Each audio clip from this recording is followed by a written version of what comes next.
Un matin tranquille dans la ville frontalière, mais tout à coup le silence est brisé par des détonations. Sur le sommet d'une colline de Nansan, voici une tour d'observation. Dernier mois dans cette direction, à environ 1,5 km, une semaine après l'éruption du conflit dans le nord du Myanmar.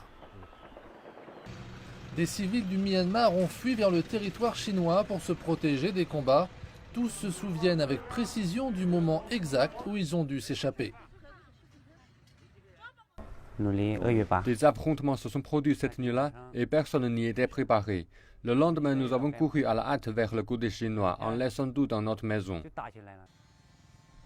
Les habitants de Nansan n'ont pas été épargnés par la violence. De leur côté, les balles perdues et les bombes ont causé des dégâts. Une explosion récente dans cette ville en est l'illustration. Dimanche, une bombe provenant du Myanmar a explosé vers 15 heures. Le propriétaire de cette résidence explique qu'à son arrivée, c'était le chaos. C'est comme ça maintenant. Heureusement, la bombe n'a frappé qu'une partie d'une seule maison et personne n'était à l'intérieur quand c'est arrivé. En ville, la population semble être calme, mais depuis cette semaine, le bruit des coups de feu fait partie de la vie quotidienne.